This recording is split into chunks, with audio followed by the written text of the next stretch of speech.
உங்களுக்கு அமைதி உரித்தாக. அன்பார்ந்தவர்களே, மரியன்னையின் ஓராண்டில் வீடியோ வழி வாசிப்பு திட்டத்தினுடைய 28ஆம் நாளுக்குள் நாம் நுழைந்திருக்கிறோம். நம்ம இன்றைக்கி தொடர்ந்து தொடக்க நூலுடைய 3வது அதிகாரம், இன்றைக்கி இந்த ஒரு சாப்டர் மட்டும்தான் வாசிப்போம். அதுக்கப்புறம் லேவியரில் 2 அதிகாரம் வாசிப்போம், 2வது அதிகாரமும் 3வது அதிகாரமும். கூடவே தொடர்ந்து திருப்பாடல் 45 நம்ம வாசிப்போம். இன்றைக்கி இந்த தொடக்க நூல் 3வது அதிகாரத்தை இறையியல் வல்லுநர்கள் ரொம்ப பழைய ஏற்பாட்டினுடைய ஒரு முக்கியமான ஒரு பகுதியாக பார்க்குறாங்க. ஏன்னா இது மோசேவினுடைய அந்த எரி முற்புதலிருந்து ஆண்டவர் கொடுத்த அந்த அழைப்பு, இஸ்ரேல் மக்களை வெளியே கொண்டு வரதுக்கான அந்த அழைப்பினுடைய ஒரு அதிகாரமாக பகுதியாக இதை பார்க்குறாங்க. நம்ம ஏற்கனவே பார்த்தோம், மோசே ஒரு எபிரேயரை காப்பாற்றுறதுக்காக எகிப்தியரை கொன்று அவர் தப்பிச்சு ஓடி அவருடைய மாமனார் ராகுவேல், இந்த அதிகாரத்தில் அவரோட பேர் ஜெத்ரோன்னு சொல்லுவாங்க. நம்ம ஏற்கனவே பார்த்துட்டோம், பழைய ஏற்பாட்டில் இந்த மாதிரி ஒரே நபர்களுக்கு 2 பேர்கள் அந்த காலத்தில் கிழக்கத்திய நாடுகளில் ஒரு நபருக்கு 2 பேர் இருக்கிறது வழக்கம்னு பார்த்துட்டோம். அப்போது இந்த மாமனாரனுடைய இந்த ஜெத்ரோனுடைய மகளை இவர் கல்யாணம் பண்ணி இவரோட வாழ்வு கொலைகாரராக இருந்திருக்கார். நம்ம யோசிச்சோம், மோசே தான் இந்த முதல் 5 புத்தகங்கள் எழுதினார். தொடக்க நூல், விடுதலை பயணம், எண்ணிக்கை, உபாகமம், லேவியர், எல்லாத்தையும் ஆண்டவர் மோசே வழியாக தான் எழுதுகிறதாக இறையியல் வல்லுநர்கள் சொல்கிறாங்க. இந்த இஸ்ரேல் தேசத்துக்கே சட்டத்தை கொடுத்தவர் அவருடைய கடந்த காலம் ஒரு கொலைகாரராக இருந்திருக்கிறார். அவர் அங்கே நீதியை தான் காட்டினார். ஆனாலும் கூட அவரையும் ஆண்டவர் பண்படுத்த வேண்டியிருந்துச்சு. அதனால தான் அவர் அந்த ஒரு பாலைவனத்திற்கு சென்று கடவுள் அவரோடு உறவாடி அவர் நிறைய பாடங்களை கற்றுக்கொண்டிருப்பது, அந்த ஒழுக்கத்தை கற்றுக்கொள்வது, எப்படி யோசேப்புக்கு தேவைப்பட்டுச்சோ, மூதாதையர்களுக்கு அந்த காலம் தேவைப்பட்டது போல் மோசேவுக்கும் அந்த காலம் தேவைப்பட்டுருச்சு. இப்போ ஆண்டவர் மோசேவை அழைக்கிறார். அதுதான் இந்த 3வது அதிகாரத்தில் நம்ம வாசிக்க போகிறோம். லேவியரில் நம்ம முதல் அதிகாரத்தில் நேற்று எரிபலிகள் எப்படி செலுத்தணும்னு பார்த்தோம். முதல்ல நம்ம பலிகள் எப்படி செலுத்துறது பற்றி தான் நம்ம பார்க்க போகிறோம் லேவியரில் முதல் பகுதியில். அதில் இப்போது 2வது எரிபலி முடிஞ்சிச்சு. இன்றைக்கி நம்ம தானிய படையல்கள், தானிய பலி எப்படி செய்யணும், அதை எப்படி செலுத்தணும். அடுத்தது 3வது அதிகாரத்தில் நல்லுறவு பலிகள், இந்த 2ம் எப்படி செலுத்தணும் அப்படின்றத நம்ம இன்றைக்கி வாசிக்க போகிறோம். அது கூடவே தொடர்ந்து திருப்பாடல் 45 ஆண்டவர் மோசேவை அழைத்து இஸ்ரேல் மக்களை ஒரு வெற்றி வீரரான வெற்றி அரசரை போல அந்த எகிப்தியர்களை வீழ்த்தி கொண்டு வரப்போகிறார் அல்லவா. அதனால் ஆண்டவரை அரசராக பார்த்து அவரோடு இருக்கக்கூடிய அரச அன்னையாக, இது ஆண்டவர் இயேசுவையும் மாதாவையும் குறிக்கும் இந்த திருப்பாடல். நம்ம பின்னாடி விளக்க உரையில் பார்ப்போம் எப்படி இந்த திருப்பாடலில் ஆண்டவர் இயேசுவும் மாதாவும் முன்குறிக்கப்பட்டிருக்காங்க. ஆக்சுவலாக அது இஸ்ரவேலினுடைய அரசரையும் அரச அன்னையும் குறிக்கக்கூடிய திருப்பாடல். ஆனால் அது ஆண்டவர் இயேசுவையும் மாதாவையும் கூட குறிக்கக்கூடிய ஒரு முன்னடையாளமான இருக்கக்கூடிய ஒரு திருப்பாடலாக இதை நம்ம பார்க்கலாம். அதனால் இந்த திருப்பாடலில் நம்ம வாசிக்க முயற்சி செய்வோம். இன்றைய தினத்திற்கான வெளிவாசி பகுதிக்குள்ளே போகிறதுக்கு முன்னாடி நம்ம ஒரு சில கேள்விகள், 4 கேள்விகள். முதல் கேள்வி, ஆண்டவர் மோசேவை எந்த மலையில் எரி முற்புதரில் மோசேவை அழைத்தார்? எந்த மலையின் மேல்? அந்த மலையின் பேர் என்ன? ஏற்கனவே நம்ம பார்த்தோம், ஆண்டவர் அந்த நோவாவின் பேழையை அரராத்து மலையில் அமர்த்த வச்சார். அடுத்தது ஈசாக்க பலி செலுத்த சொன்னது மோரியான்ற மலையில். இங்கே என்ன மலை? இந்த மலையினோட பெயர் என்ன? அதுக்கு முன்னாடி ஒரு மலை பார்த்தோம், அது ஏதேன் தோட்டமே மலையில் தான் இருக்குன்னு சொல்லி இறையியல் வல்லுநர்கள் சொல்கிறாங்க. ஏன்னா அங்கேருந்து 4 ஆறுகள் வழிந்தோடுது. ஆறு வருதுனாவே அது மலையாக இருந்தால் தான் ஆறுகள் ஓட முடியும். அப்போது ஏதேன் தோட்டமும் ஒரு மலை தான். ஆண்டவரை சந்தித்த இடம் ஒரு மலை. திரும்பவும் அரராத்து மலையில் நம்ம பார்த்தோம், அந்த உடன்படிக்கை பேழையே ஒரு ஏதேன் தோட்டத்தினுடைய ஒரு குறிப்பு தான், ஒரு அடையாளம் தான். அதுவும் ஒரு மலை மேலே தான் அமர்ந்தது. அதுக்கப்புறம் பார்க்குறோம், ஈசாக்க பலி செலுத்துது. பலி செலுத்துவது எல்லாம் கோயிலில் தான். அந்த கோயில் எங்கே பலி செலுத்துறாங்க? ஒரு மலையின் மேலே. ஆண்டவர் மனிதர்களை சந்திக்க வருவது அந்த மலையில் தான் அப்படின்றத நம்ம தொடர்ந்து பார்த்து கொண்டே இருக்கிறோம். இங்கேயும் மோசேவை சந்திக்க போகிறது ஒரு மலையில். என்ன மலை? அந்த மலையினோட பேர் என்ன? 2வது, ஆண்டவர் எல்லா மூதாதையர்களிடம் சொன்னதையும் மோசேவிடம் சொல்வார். அது என்ன வார்த்தை? அதை கவனித்து கொண்டே பாருங்கள். 3வது, ஆண்டவர் அவருடைய பெயரை மோசேவிடம் வெளிப்படுத்துவார். அது என்ன பெயர்? அதையும் கவனித்து கொண்டே வாசிங்க. 4வது, நம்ம ஏற்கனவே பார்த்தது போல் திருப்பாடல் 45 மாதா முன்குறிக்கப்படுவாங்க. அது என்ன அப்படின்றதையும் கவனித்து கொண்டே வாசிப்பாங்க. மாதாவை எந்த இடத்துல முன்குறிக்கப்படுறாங்க அப்படின்னு சொல்லி. இன்றைய தினத்திற்கான விவிலிய வாசிப்பு பகுதிக்குள்ளே செல்வதற்கு முன்பாக நம்ம ஜெபத்தோடு துவங்கலாம். தந்தை, மகன், தூய ஆவியாரின் பெயராலே ஆமென். தந்தையாம் இறைவனை அழைத்து ஜெபிப்போம். அருள் நிறைந்த அன்னை மரியே வாழ்க, ஆண்டவர் உம்முடனே, பெண்களுக்குள் ஆசை பெற்றவர் நீரே அம்மா. உம்முடைய திருவயிற்றின் கனியாகிய இயேசு கிறிஸ்துவும் ஆசை பெற்றவரே. புனித அன்னை மரியே, இறைவனின் தாயே, பாவிகளாய் இருக்கிற எங்களுக்காக இப்பொழுதும் எங்கள் இறப்பின் வேலையிலும் வேண்டிக் கொள்ளும் அம்மா. ஆமேன். ஆண்டவர் இயேசுவை அழைத்து ஜெபிப்போம். அருள் நிறைந்த அன்னை மரியே வாழ்க, ஆண்டவர் உம்முடனே, பெண்களுக்குள் ஆசை பெற்றவர் நீரே. உம்முடைய திருவயிற்றின் கனியாகி இயேசு கிறிஸ்துவும் ஆசை பெற்றவரே. புனித அன்னை மரியே, இறைவனின் தாயே, பாவிகளாயிருக்கிற எங்களுக்காக இப்பொழுதும் எங்கள் இறப்பின் வேலையிலும் வேண்டிக் கொள்ளும் அம்மா. ஆமேன். தூய ஆவியானவரை அழைத்து ஜெபிப்போம். அருள் நிறைந்த அன்னை மரியே வாழ்க. ஆண்டவரும் உடனே. பெண்களுக்குள் ஆசை பெற்றவர் நீரே. உம்முடைய திருவயிற்றின் கனியாகி இயேசு கிறிஸ்துவும் ஆசை பெற்றவரே. புனித அன்னை மரியே, இறைவனின் தாயே, பாவிகளாயிருக்கிற எங்களுக்காக இப்பொழுதும் எங்கள் இறப்பின் வேலையிலும் வேண்டிக் கொள்ளும் அம்மா. ஆமேன்.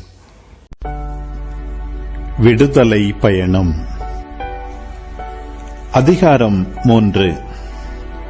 மோசே மிதியானின் அர்ச்சகராகிய தம் மாமனார் இத்திரோவின் ஆட்டு மந்தையை மேய்த்து வந்தார். அவர் அந்த ஆட்டு மந்தையை பாலை நிலத்தின் மேற்றிசையாக ஓட்டிக்கொண்டு கடவுளின் மலையாகிய ஓரேபை வந்தடைந்தார். அப்போது ஆண்டவரின் தூதர் ஒரு முட்புதரின் நடுவே தீப்பிழம்பில் அவருக்கு தோன்றினார். அவர் பார்த்தபோது முட்புதர் நெருப்பால் எரிந்து கொண்டிருந்தது. ஆனால் அம்முட்புதர் தீந்து போகவில்லை. ஏன் முட்புதர் தீந்து போகவில்லை? இந்த மாபெரும் காட்சியை பார்ப்பதற்காக நான் அப்பக்கமாக செல்வேன் என்று மோசே கூறிக்கொண்டார். அவ்வாறே பார்ப்பதற்காக அவர் அணுகி வருவதை ஆண்டவர் கண்டார். மோசே, மோசே என்று சொல்லி கடவுள் முட்புதரின் நடுவிலிருந்து அவரை அழைக்க, அவர் இதோ நான் என்றார். அவர், இங்கே அணுகி வராதே, உன் பாதங்களிலிருந்து மிதியடிகளை அகற்றிவிடு, ஏனெனில் நீ நின்று கொண்டிருக்கிற இந்த இடம் புனிதமான நிலம் என்றார். மேலும் அவர், உங்கள் மூதாதையரின் கடவுள், ஆபிரகாமின் கடவுள், ஈசாக்கின் கடவுள், யாக்கோபின் கடவுள் நானே என்றுரைத்தார். மோசே கடவுளை உற்று நோக்க அஞ்சியதால் தம் முகத்தை மூடிக்கொண்டார். அப்போது ஆண்டவர் கூறியது, எகிப்தில் என் மக்கள் படும் துன்பத்தை என் கண்களால் கண்டேன். அடிமை வேலை வாங்கும் அதிகாரிகளை முன்னிட்டு அவர்கள் எழுப்பும் குரலையும் கேட்டேன். ஆம், அவர்களின் துயரங்களை நான் அறிவேன். எனவே எகிப்தியரின் பிடியிலிருந்து அவர்களை விடுவிக்கவும், அந்நாட்டிலிருந்து பாலும் தேனும் பொழியும் நல்ல பரந்ததோர் நாட்டிற்கு, அதாவது கானானியர், இத்தியர், எமோரியர், பெரிசியர், இவ்வியர், எபூசியர் வாழும் நாட்டிற்கு அவர்களை நடத்திச் செல்லவும் இறங்கி வந்துள்ளேன். இப்போது இதோ இஸ்ரேல் மக்களின் அழுகுரல் என்னை எட்டியுள்ளது. மேலும் எகிப்தியர் அவர்களுக்கு இழைக்கும் கொடுமையையும் கண்டுள்ளேன். எனவே இப்போதே போ, இஸ்ரேல் இனத்தவராகிய என் மக்களை எகிப்திலிருந்து நடத்திச் செல்வதற்காக நான் உன்னை பார்வோனிடம் அனுப்புகிறேன். மோசே கடவுளிடம், பார்வோனிடம் செல்வதற்கும் இஸ்ரேல் மக்களை எகிப்திலிருந்து அழைத்து போவதற்கும் நான் யார் என்றார். அப்போது கடவுள், நான் உன்னோடு இருப்பேன். மேலும் இம்மக்களை எகிப்திலிருந்து அழைத்துச் செல்லும் போது நீங்கள் இம்மலையில் கடவுளை வழிபடுவீர்கள். நானே உன்னை அனுப்பினேன் என்பதற்கு அடையாளம் இதுவே என்றுரைத்தார். மோசே கடவுளிடம், இதோ இஸ்ரேல் மக்களிடம் சென்று, உங்கள் மூதாதையரின் கடவுள் என்னை உங்களிடம் அனுப்பினார் என்று நான் சொல்ல, அவர் பெயர் என்ன என்று அவர்கள் என்னை வினவினால் அவர்களுக்கு என்ன சொல்வேன் என்று கேட்டார். கடவுள் மோசேயை நோக்கி, இருக்கின்றவராக இருக்கின்றவர் நானே என்றார். மேலும் அவர், நீ இஸ்ரேல் மக்களிடம், இருக்கின்றவர் நானே என்பவர் என்னை உங்களிடம் அனுப்பினார் என்று சொல் என்றார். கடவுள் மீண்டும் மோசேயை நோக்கி பின்வருமாறு கூறினார். நீ இஸ்ரேல் மக்களிடம், உங்கள் மூதாதையரின் கடவுளாகிய ஆண்டவர், ஆபிரகாமின் கடவுள், ஈசாக்கின் கடவுள், யாக்கோபின் கடவுள் என்னை உங்களிடம் அனுப்பியுள்ளார் என்று சொல். இதுவே என்றென்றும் என் பெயர், தலைமுறை தலைமுறையாக என் நினைவு சின்னமும் இதுவே. போ, இஸ்ரவேலின் பெரியோர்களை ஒன்று திரட்டி அவர்களை நோக்கி, உங்கள் மூதாதையரின் கடவுளாகிய ஆண்டவர், ஆபிரகாமின் கடவுள், ஈசாக்கின் கடவுள், யாக்கோபின் கடவுள் எனக்கு காட்சி அளித்து இவ்வாறு கூறினார். உங்களையும் எகிப்தில் உங்களுக்கு நேரிட்டதையும் நான் கண்ணாலே கண்டு கொண்டேன். எகிப்தின் கொடுமையிலிருந்து கானானியர், இத்தியர், எமோரியர், பெரிசியர், இவ்வியர், எபூசியர் வாழும் நாட்டிற்கு, பாலும் தேனும் பொழியும் நாட்டிற்கு உங்களை நடத்திச் செல்வேன் என்று அறிவிப்பாய். அவர்கள் நீ சொல்வதை கேட்பர். நீயும் இஸ்ரவேலின் பெரியோர்களும் எகிப்திய மன்னனிடம் செல்லுங்கள். அவனை நோக்கி, எபிரேயரின் கடவுளாகிய ஆண்டவர் எங்களை சந்தித்தார். இப்போதே நாங்கள் பாலை நிலத்தில் 3 நாள் வழிப்பயணம் போக இசைவு தாரும். ஏனெனில் எங்கள் கடவுளாகிய ஆண்டவருக்கு பலி செலுத்த வேண்டும் என்று சொல்லுங்கள். என் கைவன்மையை கண்டாலன்றி எகிப்திய மன்னன் உங்களை போக விடமாட்டான் என்பது எனக்கு தெரியும். எனவே என் கையை ஓங்குவேன். நான் செய்யப்போகும் அனைத்து அருஞ்செயல்களாலும் எகிப்தினை தண்டிப்பேன். அதற்கு பின் அவன் உங்களை அனுப்பிவிடுவான். அப்போது இம்மக்களை எகிப்தியர் பார்வையில் விரும்பத்தக்கவராக்குவேன். நீங்கள் வெறுமையாய் போகப் போவதே இல்லை. ஏனெனில் ஒவ்வொருத்தியும் தன் அண்டை வீட்டுக்காரியிடமும் தன் வீட்டில் உள்ள அந்நிய பெண்ணிடமும் வெள்ளி அணிகலன்களையும் தங்க அணிகலன்களையும் மேலாடைகளையும் கேட்டு வாங்கிக் கொள்வாள். அவற்றை உங்கள் புதல்வருக்கும் உங்கள் புதல்வியருக்கும் அணிவியுங்கள். இவ்வாறு நீங்கள் எகிப்தை சூறையாடிச் செல்வீர்கள். லேவியராகமம் அதிகாரம் 2. ஒருவர் ஆண்டவருக்கு நேர்ச்சையாக உணவு படையல் செய்ய வந்தால் அவர் படையல் மெல்லிய மாவாயிருக்கட்டும். அவர் அதன் மேல் எண்ணெய் வார்த்து சாம்பிராணி பொடி தூவி அதை ஆரோனின் புதல்வராகிய குருக்களிடம் கொண்டு வருவார். குரு அந்த எண்ணெய் சாம்பிராணி கலந்த அந்த மாவில் கை நிறைய எடுப்பார். நினைவு படையலாக அதை குரு பலிபீடத்தின் மேல் எரிப்பார். இது ஆண்டவர் விரும்பும் நறுமணமிக்க நெருப்பு பலியாகும். உணவு படையலில் எஞ்சியது ஆரோனுக்கும் அவன் புதல்வருக்கும் உரியது. ஆண்டவருக்கான நெருப்பு பலிகளில் அது மிகவும் தூயது. நேர்ச்சையாக அடுப்பிலே சுட்ட உணவு படையலை செலுத்தினால் அது எண்ணெயில் பிசைந்த மெல்லிய மாவில் செய்த புளிப்பற்ற அதிரசங்களும் எண்ணெயில் தோய்த்த அடைகளுமாய் இருக்கட்டும். உனது நேர்ச்சை தட்டையான சட்டியில் சுட்ட உணவு படையலாக இருந்தால் அது எண்ணெய் வார்த்த புளிப்பற்ற மெல்லிய மாவால் செய்யப்பட வேண்டும். அதை துண்டுகளாக பிட்டு அதன் மேல் எண்ணெய் விட வேண்டும். அது ஓர் உணவு படையல். உனது நேர்ச்சை சட்டியில் செய்யப்படுகிற உணவு படையல் எனில் அது மெல்லிய மாவால் எண்ணெயில் செய்யப்பட வேண்டும். இம்முறையில் செய்யப்பட்டவற்றை ஆண்டவருக்கு உணவு படையலாக செலுத்துவாயாக. அது குருவிடம் வந்து சேரும்போது அவர் அதை பலிபீடத்துக்கு கொண்டு போவார். குரு உணவு படையலிலிருந்து நினைவு படையலை தனித்தெடுத்து பலிபீடத்தின் மேல் எரிப்பார். இது ஆண்டவர் விரும்பும் நறுமணமிக்க நெருப்பு பலி. உணவு படையலில் எஞ்சியது ஆரோனுக்கும் அவர் புதல்வருக்கும் உரியது. ஆண்டவருக்கான நெருப்பு பலிகளில் இது மிகவும் தூயது. ஆண்டவருக்கு செலுத்தும் உணவு படையல் எதுவும் புளிப்பேறியதாய் செய்யப்படலாகாது. புளிக்காரம், தேன் எதையுமே ஆண்டவருக்கு நெருப்பு பலியாக்க வேண்டாம். அவற்றை முதற் பலன் படையலாக ஆண்டவருக்கு செலுத்தலாம். ஆனால் அவை இனிய நறுமணமாக பலிபீடத்தில் எரிக்கப்படலாகாது. நேர்ச்சையான எந்த உணவு படையலும் உப்பிடப்பட வேண்டும். உன் உணவு படையலில் கடவுளின் உடன்படிக்கை ஆகிய உப்பை குறைய விடாமல் உன் நேர்ச்சைகள் அனைத்தோடும் உப்பையும் படைப்பாயாக.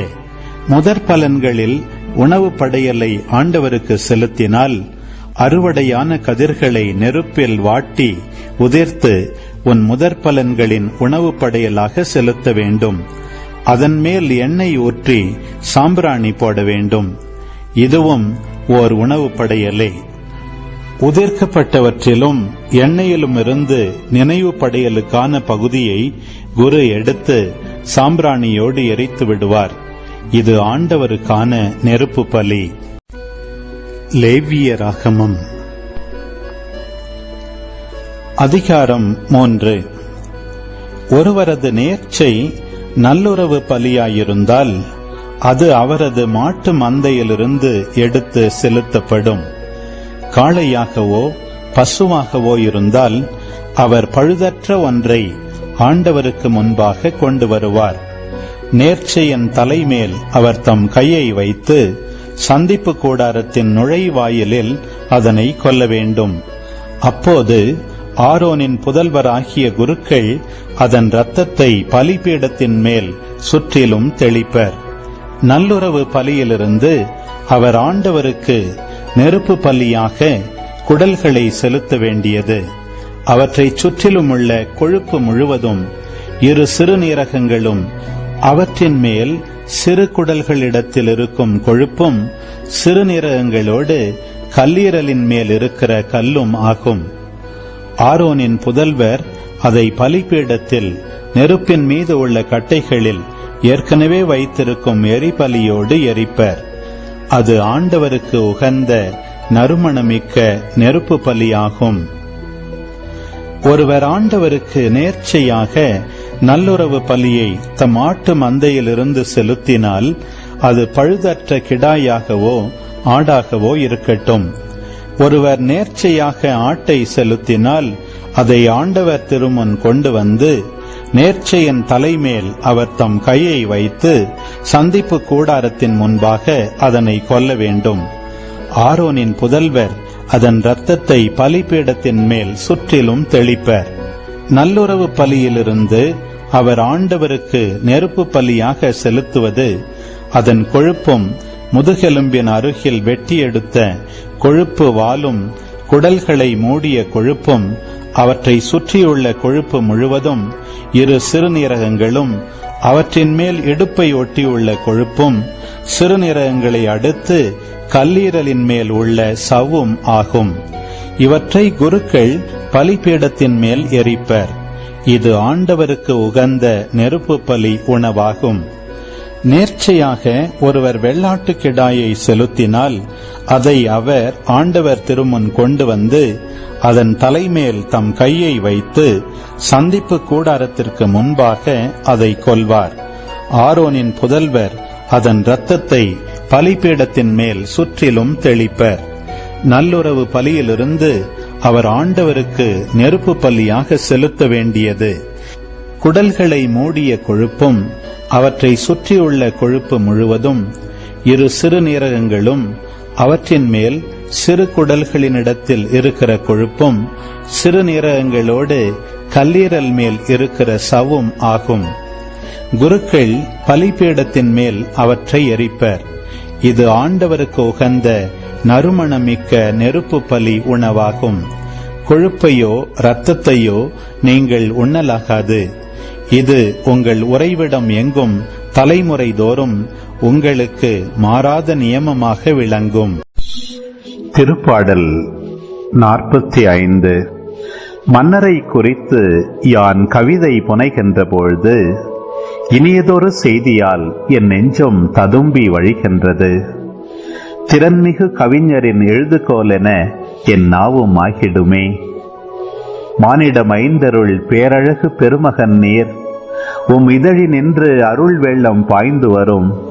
கடவுள் உமக்கு என்றென்றும் ஆசி வழங்குகின்றார். வீரமிகு மன்ன, மாட்சியோடு உம் மாண்பும் துலங்கிடவே உம் இடையினிலே வீரவாள் தாங்கி வாரும். உண்மையை காத்திட, நீதியை நிலைநாட்டிட மாண்புடன் வெற்றி வாகை சூடி வாரும். உம் வலக்கை அச்சமிகு செயல்களை ஆற்றுவதாக உம்முடைய கணைகள் கூறியன. மனிதர் தம் மாற்றாரின் நெஞ்சினிலே பாய்வன. மக்களெல்லாம் உம் காலடியில் வீழ்ந்திடுவர். இறைவனே, என்றுமுளது உமது அரியணை, உமது ஆட்சியின் செங்கோல் வளையாத செங்கோல். நீதியே உமது விருப்பம், அநீதி உமக்கு வெறுப்பு. எனவே கடவுள் உமக்கே உரிய கடவுள் மகிழ்ச்சியின் நெய்யால் உமக்கு திருப்பொழிவு செய்து உம் அரச தோழரினும் மேலாய் உம்மை உயர்த்தினார். நறுமணத்துகள் அகிலோடு இலவங்கத்தின் மணங்கமழும் உம் ஆடையலாம். தந்தம் இழைத்த மாளிகை தனிலே யாழிசை உம்மை மகிழ்விக்கும். அருமைமிகு அரசிள மகளிர் உம்மை எதிர்கொள்வர். ஓபீரின் பொன் அணிந்து வடிவாக வலப்புறம் நிற்கின்றாள் பட்டத்து அரசி. கேளாய் மகளே, கருத்தாய் காது கொடுத்து கேள். உன் இனத்தாரை மறந்துவிடு, பிறந்தகம் மறந்துவிடு. உனது எழிலில் நாட்டம் கொள்வார் மன்னர். உன் தலைவர் அவரே, அவரை பணிந்திடு. தீர்நகர மக்கள் பரிசில் பல ஏந்தி நிற்பர். செல்வமிகு சீமான்கள் உன் அருள் வேண்டி நிற்பர். அந்த புறத்தினிலே மாண்புமிகு இளவரசி தங்கமிழைத்த உடை அணிந்து தோன்றிடுவாள். பல வண்ண பட்டுடுத்தி மன்னரிடம் அவளை அழைத்து வருவர். கன்னித் தோழியர் புடைசூழ அவள் அடியெடுத்து வந்திடுவாள். மன்னவரின் மாளிகைக்குள் நுழையும் போது அவர்கள் மகிழ்ச்சியோடும் அக்களிப்போடும் அழைத்து வரப்படுவர். உம் தந்தையரின் அரியணையில் உம் மைந்தரே வீற்றிருப்பர். அவர்களை நீர் உலகுக்கெல்லாம் இளவரசர் ஆக்கிடுவீர். என் பாடல் வழி வழியாய் உம் பெயரை நிலைக்கச் செய்யும். ஆகையால் எல்லா இனத்தாரும் உமை வாழ்த்திடுவர். ஆமேன். ஆண்டவரே, இந்த நாளுக்கான இந்த வார்த்தைக்காக நன்றி செலுத்துகிறோம் அப்பா. எங்களையும் மோசேவை போல ஒவ்வொரு நாளும் அழைக்கிறீர்கள். உங்களுடைய பணியை செய்கிறதுக்கு நாங்கள் அதை உணர்கிறோம் ஆண்டவரே. ஞானஸ்தானம் பெற்ற ஒருத்தருமே அவங்களுடைய குடும்பத்தில், அவங்களுடைய வேலை செய்கிற இடங்களில் உங்களுக்கு சாட்சியம் பகிர்கிறாங்க, உங்களை மகிமைப்படுத்துகிறாங்க. நீங்கள் உயிரோடு இருக்கிறீங்கன்றதை இந்த உலகத்துக்கு காமிக்கக்கூடிய வகையில் நாங்கள் ஒரு நல்ல கிறிஸ்தவர்களாக வாழ விரும்புகிறோம் ஆண்டவரே. இப்போ நாங்கள் அந்த மாதிரி வாழ்கிறதில்ல, பயப்படுறோம். உங்களை வெளியே அறிவிக்கிறதுக்கு பயப்படுறோம் ஆண்டவரே, தயங்குகிறோம் ஆண்டவரே. இந்த பயத்தையும் தயக்கத்தையும் அப்போஸ்தலர்களுக்கு பெந்தெகோஸ்து அன்னைக்கு எடுத்து போட்டிங்களோ, ஆவியானவர்னால அந்த பயத்தை வெளியே விரட்டினீங்களோ, அவர்களுக்கு திடத்தின் ஆவியும் ஞானத்தையும் தந்தீர்களோ, அதே போல் எங்களை நிரப்பியறலும் அப்பா. அம்மா, அன்று அப்போஸ்தலர்களுக்கு கூட இருந்து ஆவியானவரை பெற்று தந்தது போல் எங்களுக்கும் எங்கள் கூட இருந்து ஆண்டவரை அறிவிக்கக்கூடிய, ஆண்டவரை அழைக்கும் போது அவருக்கு ஓகே சொல்லக்கூடிய அந்த தைரியத்தை எங்களுக்கு தந்துள்ளோம் அம்மா. தகன பலியாக, எரி பலிகளாக, தானிய பலிகளாக, நல்லுறவு பலிகளாக எங்களையே நாங்கள் இந்த நாள் முழுதும் இனி வரக்கூடிய எல்லா நாட்களிலும் ஆண்டவருக்கு ஒப்பு கொடுக்க எங்கள் மனதை தயார்படுத்துங்கம்மா. நீங்கள் ஆண்டவருக்கு இதோ மடிமைன்னு சொன்னது போல் நாங்களும் அவருக்கும் உங்களுக்கும் ஓகே சொல்லக்கூடிய ஒரு உள்ளத்தை எங்களுக்கு தந்துள்ளோம் அம்மா. ஒவ்வொரு நாளும் ஒவ்வொரு நொடியும் தந்தை, மகன், தூய ஆவியாரின் பெயராலே ஆமேன். அம்பாந்தவர்களே, இன்றைய தினத்திற்கான அந்த கேள்விகளுக்கான பதிலை பார்ப்போம். முதல் கேள்வி, கடவுள் மோசேவுக்கு எந்த மலையின் மேல் அவர் காட்சி கொடுத்தார் அப்படின்னு பார்த்தோன்னாக்கா 3ஆம் அதிகாரம் 1ஆம் வசனம்லே இருக்கிறது. ஓரேபு மலையின் மேல் ஆண்டவர் காட்சி கொடுத்தார். ரெண்டாவது கேள்வி, ஆண்டவர் மற்ற மூதாதையர்களுக்கு சொன்னதை மோசேவிடமும் கூறியிருப்பார். அது என்ன வார்த்தை அப்படின்னாக்கா 3ஆவது அதிகாரம் 12வது வசனத்தில் பார்த்தோன்னா, நான் உன்னோடு இருப்பேன். ஆண்டவர் ஆபிரகாமோடு இருந்தார், ஆண்டவர் நோவாவோடு இருந்தார், ஆதாம், ஈசாக்கு, யாக்கோபு, யோசேப்பு எல்லாரோடையும் ஆண்டவர் இருந்தார். பாருங்கள், மோசேவோடும் நான் இருப்பேன் அப்படின்னு சொல்கிறேன். அல்டிமேட்டாக கடவுள் இது ஒன்று தான் சொல்லுது.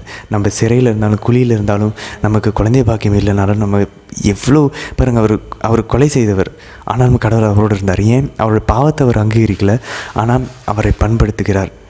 ஆண்டவர் பாவத்தை வெறுக்கிறார், பாவியை வெறுப்பதில்லைன்னு சொல்கிறாங்க. அப்போ ஆண்டவர் நம்மளை வேணும், நம்மளை திரும்பி ஜெயிக்கணும்னு சொல்லி ஆண்டவர் மோசேவோடும் இருந்தார் அந்த பாலைவனத்தில் இருந்த போதும். நம்ம அவரோடு இருக்கிறோமா? அந்த ஒரு உணர்வு நமக்கு இருக்கிறதான்றதை நம்ம கேள்வி கேட்கணும். பின்னாடி யோசுவாவோடு இருப்பார், தாவீதோடு இருப்பார். கடைசியாக மாதா கிட்ட கப்ரியேல் வானத்தை கூறுகிறார், அருள் நிறைந்தவரே வாழ்க, ஆண்டவர் உம்மோடு இருக்கிறார். இப்போ அந்த வார்த்தையோட அர்த்தம் நமக்கு புரியுது பாருங்கள். ஒவ்வொரு திருப்பலியிலும் நம்ம நோட் பண்ணியிருக்கிறோமா? திருப்பலி இதோட ஆரம்பிக்கிறோம். ஆண்டவர் உங்களோடு இருப்பாராகன்னு குருவானவர் கூறுகிறார். கடைசியாக முடிக்கிறப்பையும் ஆண்டவர் உங்களோடு இருப்பாராகன்னு சொல்லி முடிக்கிறார். ஏன்னா ஆண்டவர் உயிர் தெழுந்து அவர் விண்ணேற்றம் அடைகிறதுக்கு முன்னாடி இதோ உலக முடிவு வரை நான் உங்களோடு இருப்பேன்னு சொல்கிறார். அப்போது ஆண்டவர் ஆபிரகாம்கிட்ட சொன்னது, ஈசா கிட்ட சொன்னது, யாக்கோபு, யோசேப்பு, மோசே, யோசுவா, தாவீது, மாதா கிட்ட சொல்லி அப்போஸ்தலர்கிட்ட சொன்னதை நம்மக்கிட்ட இன்றைக்கி சொல்கிறாரு. ஞானஸ்தானம் பெற்று ஆபிரகாமுடைய வித்து வழிமரபாகிய நம்மக்கிட்ட, புதிய இஸ்ரேலாகி நம்மக்கிட்ட சொல்கிறாரு, நான் உங்களோட இருப்பேன். அப்படின்னா என்ன அர்த்தம்? நமக்கு ஏதோ ஒரு மிஷன் இருக்குது, நமக்கு ஏதோ ஒரு பணி இருக்கிறது. நம்ம சும்மா கார் வாங்குறதையும் கல்யாணம் பண்ணுறதுலையும் வேலை வாங்குறதையும் அச்சீவ் பண்ணுறதுலையும் இதெல்லாம் பண்ணணும். ஆண்டவர் இதை நமக்காக கொடுத்துருக்காரு, படைச்சிருக்காரு. பட் இதையே நம்மளுடைய இலக்காக வைத்திருக்கிறோம். இதை நம்மளுடைய செகண்டாக வைக்கணும், இரண்டாவதாக வைக்கணும். நம்மளுடைய முதல் இலக்கு, நான் ஒரு கிறிஸ்தவன். ஆபிரகாம், ஈசாக்கு, யாக்கோபு இவர்களுக்கு இருந்த அந்த அழைப்பு, மோசேவுக்கு இருந்த அந்த அழைப்பு எனக்கு இருக்குது. நான் ஆண்டவருக்காக என்ன பண்ணுகிறேன்? இந்த கேள்வியை தான் புனித லோயலா இன்னாசியார் கேட்டார். இந்த கேள்வியை தான் புனிதர்கள் கேட்டாங்க, புனிதர்களாக மாறினாங்க. அதனால் ஆண்டவர் உம்மோடு இருக்கிறார் அப்படின்றத நமக்கு சொல்கிறாங்க. அப்படின்னா இந்த பழைய ஏற்பாட்டின் நபர்களை போல் நம்மளை கடவுள் இருக்க கூப்பிடுறாருன்னு அர்த்தம். அதுக்கு தான் நம்மளை கத்தோலிக்க குடும்பத்தில் பிறக்க வச்சுருக்கிறார். இந்த அழைப்பினுடைய மகத்துவத்தை பார்த்திங்களா? ஆனால் நம்ம இது தெரியாமல் இருக்கிறோம், இதுக்கு நம்ம எதுவுமே பண்ணாமல் இருக்கிறோம். சின்ன சின்ன விஷயங்களை முடக்கி போட்டிருக்காங்க சாத்தா நம்மளை. உடல் நோய், முட்டி வலி, இது அது, இந்த பிரச்சனை அந்த பிரச்சனை. நம்ம இதெல்லாம் தாண்டி உயர்வான விஷயங்களை பற்றி சிந்திக்க கடவுள் நம்மளை அழைக்கிறார். இதெல்லாம் எதுவுமே மேட்ரு கிடையாது, இதெல்லாம் எல்லாமே கடந்து போகும். நம்ம கடவுள் மேலே ஃபோக்கஸ் வச்சிட்டோம்னா இது எல்லாமே பெருசாகவே தெரியாது. இதெல்லாம் கடவுளுக்காக இதெல்லாம் தாங்கிக்கிட்டு ஒப்பு கொடுத்துட்டு போயிட்டே இருப்போம். ஆனால் நம்மளை அவன் இந்த சின்ன சின்ன விஷயங்களில் தலையை கீழே குனிஞ்சு பார்க்க வச்சு எல்லா பிரச்சனையும் பார்க்க வச்சுட்ருக்கான். தலையை உயர்த்தி மேலே கடவுளை பார்த்தோம் அப்படின்னா இது எதுவுமே தெரியாது. சரி, மூன்றாவது கேள்விக்கு போவோம். மூன்றாவது கேள்வி, ஆண்டவர் மோசேவுக்கு அவருடைய பெயரை என்னவாக வெளிப்படுத்துகிறார் அப்படின்னு பார்த்தோன்னா 3வது அதிகாரம் 14ஆம் வசனத்தில், 15ஆம் வசனம், 16ஆம் வசனத்தில் கூட நம்ம அப்படியே தொடர்ந்து வாசிச்சோன்னா தெரியும். அவருடைய பெயரை ஆண்டவர் குறிப்பிடுகிறார். இருக்கின்றவராக இருக்கின்றவர் நானே, அதாவது I am who I am. அதுக்கப்புறம் அவர் அப்படியே தொடர்ந்து சொல்கிறாரு பாருங்க, நீ இஸ்ரேல் மக்களிடம் போய் சொல்லு, இருக்கின்றவர் நானே. அதுக்கப்புறம் என்ன பண்ணுறாரு, ஐ ஏம் அப்படின்னு. ஆக்சுவலாக ஒரு பேரை வெளிப்படுத்துகிற மாதிரி தான் இருக்குது. அவர் இன்னொரு இரண்டாவது அதனுடைய ஒரு வேர்ஷன், அதனுடைய ஒரு வகை, இருக்கின்றவராக இருக்கின்றவர் நானேன்னு சொல்கிறாரு. கடைசியாக அடுத்த பெயர் இருக்கின்றவர் நானேன்றாரு. அதுக்கப்புறம் அவர் தொடர்ந்து உடனடியாக 15ஆவது வசனத்தில் பாருங்கள், ஆண்டவர் மோசேயிடம், உன் கடவுளாகிய ஆண்டவர், உன்னுடைய மூதாதையராகிய ஆபிரகாம், ஈசாக்கு, யாக்கோபோடு இருந்த கடவுளாகிய ஆண்டவர், அந்த இடத்துல இன்னொரு பெயரை படம்படுத்துகிறார். அது என்னன்னு பார்த்தோம் அப்படின்னாக்க, அங்கே யாவேன்ற பயன்படுத்துகிறார். யாவேன்ற அந்த வார்த்தை, இந்த முதல்ல நம்ம பார்த்தோம் இல்லையா, இருக்கின்றவராக இருக்கின்றவர், அதுக்கு ஆங்கிலத்தில் டு பி, அதாவது அவர் தான் எல்லாமே, தொடக்கமும் இல்லை முடிவும் இல்லை, அவர் தான் அப்படின்ற அந்த ஒரு வார்த்தைக்கு பொருளாகும். அதே போல் அடுத்தது இருக்கின்றவர் நானே அப்படின்றது, அதுக்கு எபிரேய வார்த்தை ஹயா, வேற ஒரு வார்த்தை பயன்படுத்தப்பட்டிருக்கிறது. இந்த 2வது வார்த்தை பாருங்கள், இருக்கின்றவர் நானே. இதை தான் ஆண்டவரை கடைசியாக அந்த தலைமை குருக்கள் எல்லாம் அவரை கைது செஞ்சு அவரை விசாரிக்கும் போது சொல்லுவார், நீ சொல்லு, வாழும் கடவுளின் பெயரால் உனக்கு ஆணையிட்டு சொல்கிறேன், நீ உண்மையிலே நீ தான் மெஸ்ஸியாவா அப்படின்னு சொல்லி ஆண்டவர் இயேசுவை பார்த்து கேட்கும்போது ஆண்டவர் அமைதியாக இருந்துட்டு அவங்கள பார்த்து சொல்லுவார், நானே அப்படின்னு. அவங்களுக்கு ஏன் அவ்வளோ அவங்க ஆடையை கிழிச்சிக்கிட்டு அவங்க பயப்படுறாங்க அப்படின்னா, இது ஏதோ நான் தான் சொல்கிற அந்த அர்த்தமும் இருக்குது. அவங்களுக்கு தெரியுது இவர் எதை ரெஃபர் பண்ணுறாரு. மோசேவிடம் எரியும் முற்புதரில் வெளிப்படுத்தின அந்த பெயரை ஆண்டவர் இங்கே வெளிப்படுத்துகிறார், நானே, இருக்கின்றவர் நானே. அந்த பெயரை ஆண்டவர் இங்கே மேல்கோள் காட்டுகிறாரு அப்படின்னு சொல்லி அவங்களுக்கு புரிஞ்சிருச்சு, தலைமை குருக்களுக்கு. அதனால் அவங்க ஆடைகளை கிழிச்சிட்டு அவங்களால, ஏன்னா அவங்க பேரை ஆண்டவர் இந்த யாவேன்ற பேரை கூட மெய் எழுத்துக்கள் மட்டும்தான் சொல்லுவாங்களாம், YHWH, உயிர் எழுத்துக்களோட சொல்ல மாட்டாங்களாம். அப்படிப்பட்ட கடவுளோட பேரை கூட வச்சிருக்காமல் அவருக்கு அவ்வளோ மரியாதையும் பயபக்தியும் கொடுத்த அவங்கள இவ்வளோ அழகாக எகிப்திலேருந்து அடையாளங்க அற்புதங்களை செஞ்சு வெளிப்படுத்தி இவ்வளோ பழைய ஏற்பாட்டின் கடவுளை நீன்னு சொல்கிறியா, அப்படி தான் அவங்க பார்த்தாங்க தலைமை குருக்கள். ஆண்டவர் ஜீசஸ் அங்கே அந்த கைது பண்ணி அந்த விசாரிக்கப்பட்ட அந்த நேரத்தில் நானே அப்படின்னு சொல்லும்போது அவங்க அதனால தான் அவங்க மிரண்டு போயிடுறாங்க. 15வது வசனத்தில் பாருங்கள், அங்கே வந்து இந்த ஹயான் இருக்கு பாருங்கள், இருக்கின்றவர் நானே, அதிலிருந்து அதோட இன்னொரு வேறுபாடை உன்னுடைய மூதாதையர்களான ஆபிரகாம், ஈசாக்கு, யாக்கோபினுடைய கடவுளாகி ஆண்டவர்னு சொல்கிற அந்த இடத்துல பயன்படுத்தப்பட்டிருக்கிற எபிரேய வார்த்தை பார்த்திங்கனாக்கா யாவே. அதான் நம்ம பயன்படுத்துகிற YAWAH, யாவே அப்படின்ற அந்த ஒரு வார்த்தை வருகிறது.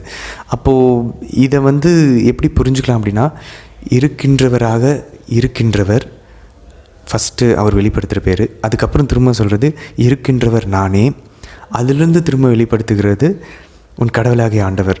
அதை வந்து யாவேன்னு சொல்லி இந்த எபிரேய மொழியில் சொல்கிறாங்க. அல்டிமேட்டாக அந்த 3 வார்த்தைகளையும் என்ன சொல்லுதுன்னா, ஏதோ ஆண்டவர் வந்து நம்மளை போல், ஒரு மனிதர்களை போல், ஒரு அனிமல்ஸை போல் ஒரு ஒரு ஒரு இனம் கிடையாது, ஒரு உயிர் வாழும் ஒரு ஒரு ஒரு இனம் கிடையாது. அவர் இதையெல்லாம் கடந்தவர். கடவுள் ஏதோ ஒரு என்டிட்டி கிடையாதுன்னு சொல்கிறாங்க. அதாவது ஏதோ இந்த உயிர் வாழக்கூடிய ஒரு நபர்களை போல், ஒரு பொருளை போல், ஒரு பாட்டிலை போல், ஒரு காரை போல் அவர் கிடையாது. இருக்கின்றவராக இருக்கின்றவர், அந்த டு பி, அவர் தான் அந்த முழுமை, அந்த இருப்பதற்கான அந்த முழு எக்ஸிஸ்டன்ஸே அவர் தான் அப்படின்னு சொல்லி சொல்கிறார். அதனால் அவரை வந்து நம்ம புரிஞ்சுக்கிற மாதிரி புரிஞ்சிக்க முடியாது. நான், என்னோடய ஃப்ரெண்டு, இன்னொருத்தர், அப்படி ஒரு நபரை போல இல்லை. அவர் தான் அந்த எல்லாத்துக்கும் தொடக்கமும் முடிவுமாக இருக்கிறார், எல்லாத்துக்கும் ஒரு மூல காரணமாக இருக்கிறார். அதை குறிக்குது அப்படின்னு சொல்லி இறையியல் வல்லுநர்கள் சொல்கிறாங்க. அதனால் அவர் வந்து ஏதோ ஒரு பொருள் கிடையாது, அவர் தான் எல்லாமே அவர் தான். அதனால் அவரை வந்து நம்மளை போல ஒரு இன்னொரு நபராக ஒரு பார்க்கக்கூடாது. அவர் தான் தொடக்கமும் முடிவுமாக எல்லாமுமாக இருக்கின்றவர் அப்படின்னு சொல்லி நம்ம புரிஞ்சுக்கணும் அப்படின்னு சொல்லி இறையியல் வல்லுநர்கள் சொல்கிறாங்க. சரி, 4ஆம் கேள்வி. இன்றைக்கி வாசித்த திருப்பாடல் 45 மாதா எங்கே இருக்காங்கன்னு பார்த்தோன்னாக்கா 9ஆம் வசனம்லேருந்து 17ஆம் வசனங்களில். அதை வந்து மாதாவை குறிக்கக்கூடிய ஒரு முன்னடையாளமான ஒரு வசனம். அதை நம்ம பின்னாடி விளக்க உரையில் எப்படின்னு சொல்லி பார்ப்போம். இன்றைக்கி நம்ம ஒரு சில நேரடி அர்த்தங்களும் விளக்கங்களும் அதிலிருந்து நம்மளுக்கு கடவுள் என்ன சொல்கிறதை நம்ம பார்ப்போம். முதல் விஷயம் பாருங்கள், இந்த விடுதலை பயணம் 3ஆம் அதிகாரம் 1ஆம் வசனத்தில் மோசே வந்து ஒரு இடையராக இருக்கிறார், ஆடு மேய்க்கிறவராக இருக்கிறார். இது வந்து ஆண்டவருடைய ஒரு முன்னடையாளத்தினுடைய முக்கியமான ஒரு அறிகுறி. ஆண்டவரும் யோவான் 10ஆம் அதிகாரம் 11ஆம் வசனத்தில் சொல்லுகிறார், நல்ல ஆயன் நானே. மோசேவும் ஆயனாக இருக்கார், ஆண்டவரும் ஆயனாக இருக்கிறார். பின்னாடி தாவீதும் ஆயனாக தான் இருப்பார். தாவீதுடைய மகனாகிய ஆண்டவர் இயேசுவும் நானே நல்ல ஆயன்னு சொல்கிறார். இது ஒரு முக்கியமான ஒரு ஒற்றுமை. இதை தாண்டி பாருங்கள், நம்ம ஏற்கனவே பார்த்தோம், மோசே வந்து அவருடைய வாஞ்சையை தான் கடவுள் பார்த்தார். பாருங்கள், புதிய ஏற்பாட்டிலையும் சவுல் வந்து கிறிஸ்தவர்களை வந்து துன்புறுத்தி கொண்டு அவர்களை சிறையில் அழைச்சி கொண்டு ஸ்தேவான் கொல்லப்பட்ட போது அவர் தான் அதை வந்து அப்ரூவ் பண்ணுறாரு, அவர் அதை அங்கீகரிக்கிறார். அப்படிப்பட்ட ஒரு கொலைகாரர் இங்கே எப்படி மோசே இருந்தாரோ அதே போல் அவர் அங்கே இருக்கிறார். ஆனால் இவங்களை எடுத்து அவங்கள பண்படுத்தி அவங்க வழியை திருப்பி விடுகிறார். அதே வாஞ்சையை கடவுளுக்கு பயன்படுத்துகிறார். ஆண்டவர் என்ன சொல்கிறார் அப்படின்னாக்க, நிறைய நேரங்களில் நம்ம கொடுக்கப்பட்டிருக்கிற அந்த இடத்துல நம்ம நேர்மை உள்ளவர்களாக, நம்பிக்கை உரியவர்களாக, அந்த சின்ன அந்த சிறிய விஷயங்களில் நம்ம நம்பிக்கை உரியவர்களாக இருந்தோன்னா, அங்கே நம்ம நேர்மையாக வாழ்ந்தோன்னா ஆண்டவர் நம்ம பெரிய இடத்துக்கு எடுத்து பயன்படுத்துவார். மோசேவுக்கும் சவுலுக்கும் இருந்த அந்த வாஞ்சையை திருப்பி நல்ல வழியில் திருப்பி விடுகிறார். வாஞ்சியே இல்லாமல் சோம்பேறித்தனமாக நம்ம எதுவுமே அந்த இலக்கு இல்லாமல் இருக்கும்போது ஆண்டவரால் எதுவுமே பண்ண முடியாது. நிறைய நேரங்களில் நம்ம அந்த ஒரு பிரச்சனைகளில் ஒரு சில பேர் நம்ம மாட்டிக்கொண்டிருக்கலாம். பேதர் மீன் பிடித்து கொண்டு அவங்க பிஸியாக இருக்கும்போது தான் ஆண்டவர் அவரை பணிக்காக அழைத்தாருன்னு சொல்கிறாங்க. மத்தேயு அவர் அந்த வரி வசூலித்து கொண்டிருக்கும்போது அந்த மாதிரி தான் ஒவ்வொரு சீடர்களும் அவங்களுடைய பணியில் கரெக்டாக இருந்தாங்க. அவரை ஆண்டவருடைய பணிக்கு அழைத்தார் அப்படின்னு சொல்லி நம்ம வாசிக்கிறோம். அதனால் எல்லா புனிதர்களுக்கும் ஒரு கடந்த காலம் உண்டு. அவர்களும் ஒரு சில பேர்கள் பாவியாக இருந்திருக்கலாம், மனமாறி இருக்கலாம். எல்லா புனிதர்களுக்கும், எல்லா பாவிகளுக்கும் ஒரு எதிர்காலமும் உண்டு. நாமும் மாறலாம் புனிதர்களாக. ஆனால் ஆண்டவர் கொடுக்கக்கூடிய அந்த ஒழுங்கை, அந்த கரடு முரடான பாதைகளில் அவர் மேலே இருக்கக்கூடிய நம்பிக்கையிலையும் அன்பிலும் விசுவாசத்துலையும் அவர் கையை பிடிச்சிக்கிட்டு மாதாவுடைய கரங்களை பிடித்து கொண்டு நம்ம நடந்தோன்னா நம்மளையும் இவர்களை போல மாற்றுவார். அதுக்கப்புறம் பார்த்திங்கன்னா, இந்த ஓரேபு மலை தான் பின்னாடி சீனாய் அப்படின்ற மலைக்கு, சீனாய் மலையும் ஓரேபு மலையும் ஒரே பேர் தான். அப்போ பாருங்க, ஆண்டவர் இங்கே கூப்பிட்டு அந்த எரி முற்பதில் சொல்கிறார், நீ அவங்கள போய் கூட்டிகிட்டு வா, நான் தான் உன்னை அனுப்பிச்சுன்றது உனக்கு எப்போ தெரியும்னா, நீ அவங்கள கூட்டிகிட்டு வரும்போது அவங்க சீனாய்க்கு வருவாங்க பாருங்கள், அப்போ உனக்கு தெரிய வரும் நான் தான் உங்களை அனுப்பிச்சி விட்டேன்னு.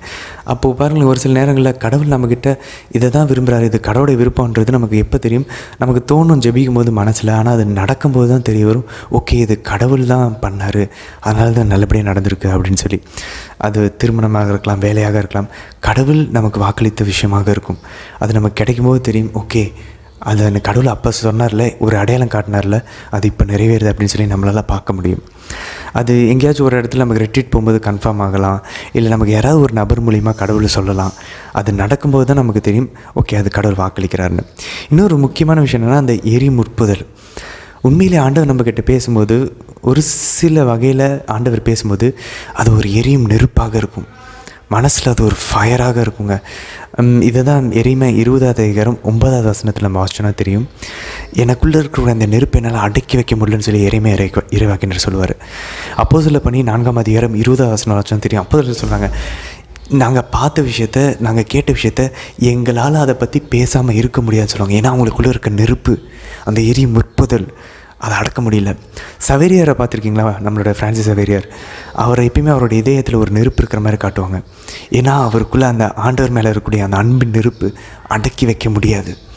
அந்த நெருப்பு நம்மக்கிட்ட இல்லைன்னா, நம்ம உறுதி புஸ்தலினுடைய அந்த திருவருட் சாதனத்தினுடைய அந்த செயல்பாடுகள் நம்மக்கிட்ட இல்லைன்னு அர்த்தம். ஏன்னா நம்ம இன்னும் ஏதோ உலக விஷயத்தை தேடிட்டு இருக்கோம், உலகத்தின் மேலே பற்றில் இருக்கணும்னு அர்த்தம். ஆண்டவர்கிட்ட நம்ம ஆக்சுவலாக கேட்கணும், இதை நம்ம வாசிச்சுட்ருக்கோம், ஆண்டவரே எனக்கான அழைப்பு என்ன? நம்ம டாக்டராக இருக்கலாம், இன்ஜினியராக இருக்கலாம், ஹவுஸ் ஒய்ஃபாக இருக்கலாம், நம்ம வந்து இஸ்திரி போடுறவங்களாக இருக்கலாம், நம்ம வந்து ஆட்டோ ஓட்டுறவர்களாக இருக்கலாம், நம்ம வந்து என்ன பணியை வேணாலும் செய்கிறவர்களாக இருக்கலாம். ஆனால் நம்மளுடைய முதல் அழைப்பு நான் ஆண்டவர் அறிவிக்கணும். அதுக்கப்புறம் தான் என்னோடய 2வது அழைப்பு, என்னுடைய குடும்பத்தை பார்க்குறது, என்னோடய அம்மா அப்பாவை பார்க்குறது எல்லாமே செகண்டு தான். ஃபஸ்ட்டு நான் ஆண்டவருக்கு அழைக்கப்பட்டிருக்கேன். நான் ஒரு கத்தோலிக்க கிறிஸ்தவனாக இருக்கனால அந்த அழைப்பு நமக்குள்ளே ஒரு நெருப்பாக இருக்கணும். நான் வேலை செய்கிற இடத்துல நான் ஏதாவது ஒரு வகையில் ஆண்டவரை அறிவிக்கணும். என்னுடைய செயல்களில், என்னுடைய நல்ல பண்புகள் வழியாக, என்னுடைய தாழ்ச்சியின் வழியாக, என்னுடைய பொறுமையின் வழியாக, என்னுடைய நேர்மையின் வழியாக, என்னுடைய அன்புனால், என்னுடைய கனிவுனால், என்னுடைய தியாகங்களால் நம்ம அறிவிக்கணும். பண்ணலை அப்படின்னாக்கா உண்மையிலே நமக்குள்ளே அந்த எரி முற்புதர் இல்லைன்னு அர்த்தம். ஆண்டவரை நம்ம இன்னும் அந்த ஒரேபு மலையில் நம்மளுடைய இதயத்தில் அவர் இன்னும் சந்திக்கலை. அவர் சந்திக்கிறதுக்கு தயாராக இருக்கிறாரு. பாருங்கள், மோசே அதை பார்த்தோன்னே அது என்னவா இருக்குன்னு சொல்லி அவர் அதை பார்க்க போகிறாரு. சில நேரங்கள் நம்மளோட வாழ்வில் வந்து அற்புதங்கள், அடையாளங்கள் நடக்கும். அது கடவுள் என்ன அர்த்தம்? அந்த எரி முற்புதல் என்ன, அது எரியுது, ஆனாலும் அது வந்து கசிஞ்சு அது வந்து கருகி போக மாட்டேங்குதே அப்படின்னு சொல்லி மோசேவுக்கு அது ஒரு க்யூரியாசிட்டியை தூண்டுது. அதனால் அவர் போகிறாரு. நமக்கும் பாருங்கள், நம்ம வேண்டுவோம், அற்புதமான ஒரு மிராக்கிள் நடக்கும். அதை கேவலமாக அதை நம்ம உலக விஷயத்துக்கு மட்டும் வச்சுட்டு போயிடுவோம். ஆனால் ஆண்டவர் அதை எதுக்கு திரும்ப அழைக்கிறாரு? கிட்ட வரணும், அந்த எரி முற்புதர்கிட்ட வந்து அது என்னென்னு பார்க்க வரணும். அப்போ கடவுள் வந்து அவரை வெளிப்படுத்துவார். நம்ம அந்த மேலோட்டமாக அந்த ஃபஸ்ட் ஸ்டெப்லேயே விட்டுட்டு போயிடுறோம். நம்ம ஏதாவது ஒன்றுக்காக ஜெபிப்போம், அதை அற்புதமாக கடவுள் நிறைவேற்றுவார். ஓகே ஆண்டவர் பாய் சொல்லிட்டு கிளம்பிடுறோம். நோ, அப்போ அவரை நின்று பார்க்கணும். ஓகே இது எனக்கு கொடுத்தது கடவுள், அப்போ கடவுள் உண்மையா? அப்போ நான் இன்னும் ஏதாச்சும் பண்ணி கடவுள்கிட்ட நெருங்க முடியுமா என்னால்? அந்த ஸ்டெப்பை நம்ம எடுக்க தவறுவதுனால தான் நமக்குள்ளே அந்த ஃபயர் வேலை செய்ய மாட்டேங்குது. நம்ம ஒவ்வொருத்தரையும் பாருங்கள், அவர் உங்களோடு இருப்பாராகன்னு சொல்லி ஒவ்வொரு திருப்பலையும் நம்மளை அனுப்ப ட்ரை பண்ணுறாரு. நம்ம வேலை செய்கிற இடத்துக்கு, நம்ம குடும்பத்துக்கு நம்மளை ஒரு மோசேவாக, ஒரு அப்போஸ்தலராக, ஒரு புனிதராக அனுப்ப ட்ரை பண்ணுறாரு கடவுள். நம்ம மேலோட்டமாக அதை பார்த்துட்டு பாய் சொல்லிட்டு போயிடுறாரு. அதை பார்த்து நின்று ஆண்டவர் என்ன சொல்ல வர்றாருன்னு நம்ம வெயிட் பண்ண மாட்டேங்கிறோம். ஏன்னா உலக விஷயத்தில் பிஸியாக இருக்கிறோம். அதை கட் பண்ணாமல் கொஞ்ச நேரம் உட்காந்து அவர் என்ன சொல்கிறான்னு கேட்காம, ஆசைப்பட்ட போது ஆண்டவரே இவங்களை போல் நானும் செயல்பட விரும்புகிறேன், என்னையும் அனுப்புவீங்களான்னு சொல்லி சும்மா கேட்டு பாருங்களேன், ஆண்டவர் நம்மளை பயன்படுத்த ஆரம்பிப்பார். உண்மையிலேயே கடவுளை நம்ம சந்திக்கும் போது நம்மளோட இதயத்தில் அந்த எரி முற்புதரை கண்டிப்பாக உணர்வோம். அந்த எரி முற்புதர் சும்மா இருக்காது, நமக்குள்ளே நம்மை உந்தி தள்ளும். நம்மளை மற்றவங்களை பார்த்தா ஜெபமாலை ஜெபிக்க சொல்லி கேட்போம், நம்ம ஜெபிக்க ஆரம்பிப்போம், திருப்பலிக்கு போக ஆரம்பிப்போம். அந்த எரி முற்புதர் நம்மளை சும்மா விடாது. நம்மளுடைய பாவத்தை எரிக்கும், நம்மளுடைய தீய நாட்டங்களை எரிக்கும், நம்மளுடைய சுயநலங்களை எரித்து ஆண்டவருக்காக நம்மை பரிசுத்தமாக மாற்றும். அது சும்மா இருக்காது. அந்த ஆவியானவருடைய அந்த அன்பின் தீ சும்மா இருக்காது. அதனால தான் இன்னாசியார் சவேரியார்கிட்ட சொல்லி அனுப்பினாராம், go forth and set the world on fire அப்படின்னு சொன்னதாக கூறப்படுகிறது. அப்படின்னா நான் உலகமெங்கே சென்று நெருப்பை பற்றவை, கடவுளை பற்றி சொல்லு. புனித பவுல், ஆண்டவர் இயேசுக்கு அடுத்து புனித பவுலின் அந்த மிஷன், அவருடைய நற்செய்தி பரப்பு பணி, அதுக்கடுத்து சவேரியாரோட பணி தான் பெருசுன்னு சொல்கிறாங்க. ஏன்னா அவங்களுக்குள்ளே இருக்க நெருப்பை அடக்கி வைக்க முடியல அவங்களால. அந்த நெருப்பு நமக்குள்ளே எல்லா ஞானஸ்தானம் பெற்றவர்களுக்குள்ளேயும் வந்துச்சுன்னா யோசிச்சு பாருங்கள், இந்த உலகம் எப்போவோ கிறிஸ்தவ உலகமாக மாறியிருக்கும். இந்த உலகமே மாறியிருக்கும். நம்ம பக்கத்து வீடு, நம்ம தெருவில் எல்லாம் இன்னும் கடவுளை பற்றி தெரியாமல் பிற சமய சகோதரர்கள் சகோதரிகள் இருக்கிறாங்களே. இன்னமும் நம்ம பக்கத்து வீட்டில், நம்ம தெருவில் அந்த கோயில் மணி சத்தம் கேட்குது, ஏதோ ஒரு இஸ்லாமிய துர்காவினுடைய அந்த ஓதுற சத்தம் கேட்குது. அதெல்லாம் இன்னும் ஒரு சர்ச்சாக, ஒரு ஆலயமாக அவங்களாம் இன்னும் ஆண்டவர் இயேசுவை தெரிஞ்சுக்கல. அதுக்கு காரணம் நாம் தான். ஒவ்வொரு நாளும் ஒவ்வொரு ஞாயிற்றுக்கிழமை திருப்பிலையும் ஆண்டவர் உங்களோட இருப்பாராகன்னு சொல்லி சொல்லி சொல்லி ஆண்டவர், நம்ம ஒரு யோசேப்பாக இருப்போமா, நம்ம ஒரு மோசேவாக இருப்போமா, நம்ம ஒரு யோசுவாக இருப்போமா, நம்ம ஒரு மாதாவா, நம்ம ஒரு அப்போஸ்தலர்கள், நம்ம ஒரு சவேரியாராக இருப்போமான்னு எதிர்பார்த்து ஆண்டவர் நம்மை அனுப்புகிறார் ஒவ்வொரு நாளும் திருப்பலியும் முடிஞ்சு. ஆனால் நம்ம வெளியே போயிட்டு மற்றவங்கள போல் வாழ்ந்துகிட்டு இருக்கோம். நமக்கு அவங்களுக்கும் வித்தியாசமே இல்லாத போல் வாழ்ந்துட்டுருக்கோம். நான் ஒரு மோசேவாக இருக்க அழைக்கப்படுகிறேன், அதை உணர மாட்டேங்கிறோம். இது இறையியல் வல்லுநர்கள் சொல்கிறாங்க. இந்த 3ஆம் அதிகாரம் 3ஆம் வசனத்தில் ஆண்டவர் அவருக்கு வெளிப்படுத்தக்கூடியதை தியோஃபனி அப்படின்றாங்க ஆங்கிலத்தில். தியோஃபனியான ஆண்டவர் தோற்றம், அங்கே தோன்றுகிறார்.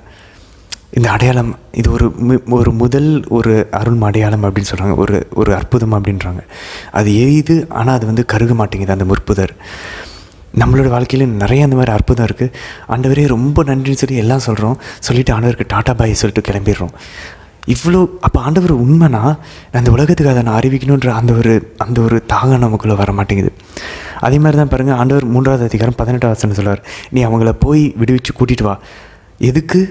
அவர்கள் என்னை இதே மலையில் வழிபடணும். ஸோ ஆண்டவர் நமக்கு ஒரு அற்புதத்தை தராரு, ஒரு பிரச்சனையிலேருந்து நமக்கு விடுதலை தராரு, ஒரு நோயிலேருந்து விடுதலை தராரு, இதில் ஒரு மிகப்பெரிய தடையிலேருந்து நமக்கு விலக்கி விடுறாரு. அப்படின்னா வாழ்க்கையில் நம்மளுடைய ஜெபங்கள் கேட்கப்படுகிறது. அவர் நம்ம கூட இருக்கிறாரு, உயிரோடு இருக்காருன்னு நமக்கு காட்டுறாரு. எதுக்கு?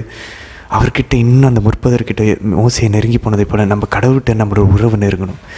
அதனால் அவரை நம்ம வழிபடணும். அப்போது ஆண்டவர் நமக்கு இதெல்லாம் பண்ணும்போது ப்ராக்டிக்கலாக என்ன பண்ணலாம்? சரி, நான் ஆண்டவர் உண்மையாக இருக்கார், என் வாழ்க்கையில் ஈடுபடுகிறார், என்ன போய் தகுதியில் அது எனக்கு இவ்வளோ நல்ல விஷயங்கள் பண்ணுறேன், நான் அவருக்காக இனி நான் டெய்லி நான் கொஞ்சம் அவருக்காக டைம் ஸ்பெண்ட் பண்ண ஆரம்பிப்பேன், அவரை பற்றி தெரிஞ்சுக்க ஆரம்பிப்பேன், புனிதர்களை பற்றி படிக்க ஆரம்பிப்பேன், ஒரு ஜெபமாலை எக்ஸ்ட்ரா ஜெபிக்க ஆரம்பிப்பேன், தினமும் திருப்பலியில் ஒரு 15 நிமிஷம் நற்கரணை சந்திப்பு செய்ய ஆரம்பிப்பேன். ஏதாவது நம்ம பண்ணுறோமா, இல்லை ஆண்டவர்கிட்ட வாங்கிட்டு பாய் சொல்லிட்டு போகிறோமா? இதே தான் பாருங்கள் 4ஆம் வசனத்தில் மோசேன்னு கூடும்போது இதோ நான் அப்படின்றார் பாருங்கள் மோசே. இதை தான் நம்ம எங்கேயோ பார்த்தோம். இங்கே யாக்கோபு சொல்கிறாரு 46ஆவது அதிகாரம் தொடக்க நூல் 2ஆம் வசனத்தில், மகனே நான் உன்னுடைய சகோதரர்களிடம் அனுப்புகிறேன். அவர் உடனே என்ன சொன்னார்? யோசேப்பு, இதோ நான், ஹியர் ஐ ஆம் அப்படின்னாரு. இங்கே மோசேவும் ஹியர் ஐ ஆம். நம்ம ஏற்கனவே சொன்னோம், யோசேப்பு ஆண்டவர் இயேசுவின் முன்னடையாளம். பாருங்கள், ஒரு மிஷனுக்கு அனுப்புகிறார், ஒரு நற்செய்தி பரப்பு பணிக்கு அனுப்புகிறார், ஒரு மிகப்பெரிய ஒரு புரட்சி ஏற்படுத்த அனுப்புகிறார். எல்லாருமே ஹியர் ஐ ஆம் சொன்னாங்க. ஒவ்வொருத்தரும் சாமுவேல் ஹியர் ஐ ஆம்னாரு, இதோ நானுன்னாரு. கடைசியாக மாதா சொன்னாங்க இதோ நான். எல்லாருமே இதோ நான் சொன்னாங்க. பவுல் சொன்னார், புனித சவேரியார் சொன்னார், புனித லோயலா இன்னாசியார் சொன்னார், எல்லா புனிதர்களும் சொன்னாங்க. அவர்களை வைத்து கடவுள் இந்த உலகத்தை தொட்டார். நம்ம இன்றைக்கி சொல்ல மாட்டேங்கிறோம். எரி முற்புதரை பார்த்துட்டு ஆண்டவர் கூப்பிடும்போது இல்லை எனக்கு டைம் இருக்குது, வேலை இருக்குன்னு போயிடுறோம். எனக்கு இது நீங்கள் கொடுத்த வேலைன்னு சரி ஏதோ ஒன்று சொல்லிட்டு போயிடுறோம்.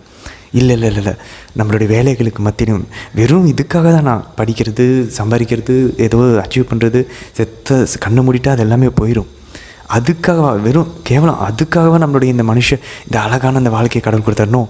இதுவும் பண்ணணும், இது கூட சேர்ந்து இதுக்கு மேலான ஒரு காரியத்திற்காக கடவுள் அழைச்சிருக்காரு. நம்ம எல்லாருமே ஒரு கணவனாக, மனைவியாக, அம்மா அப்பாவாக, பிள்ளைகளாக இருக்க அழைப்பு பெற்றிருக்கிறோம்.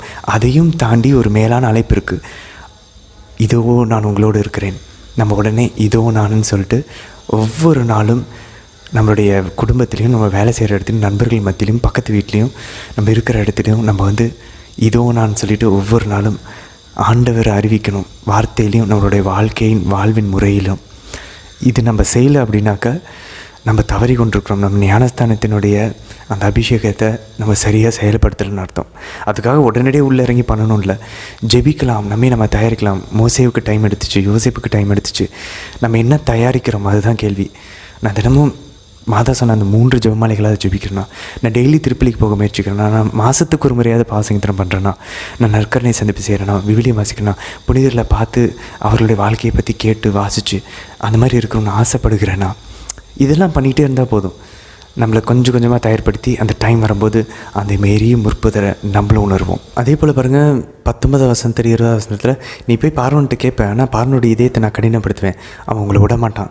ஆண்டவருக்கு அது தெரியுது. ஏன் சில சமயம் அந்த மாதிரி நம்ம ட்ரை பண்ணி நடக்கலை, தோல்விகள் வருது? ஏன்னா நம்ம அதை செஞ்சதாக இருக்கக்கூடாது. நம்ம ஒத்துழைச்சோம், கடைசி முடிவு கடவுளிடம் தான் இருக்குது. அதனால தான் கடவுள் வீட்டை கட்டாவிட்டால் அந்த வீடு கட்டப்படாது, கடவுள் அந்த நகரத்தை காக்காவிட்டால் அந்த நகரத்துக்கு பாதுகாப்பு இல்லை.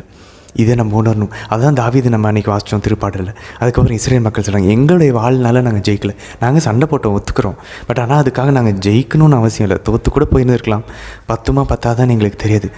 நீங்கள் ஆண்டவரே எங்களோட இருந்தீங்க, உங்கள் வாழ் எங்களுக்கு வெற்றி கொடுத்துச்சு, உங்களுடைய வல்லமை, உங்களுடைய புயம், உங்களுடைய கரம் எங்களுக்கு வெற்றி கொடுத்துச்சு.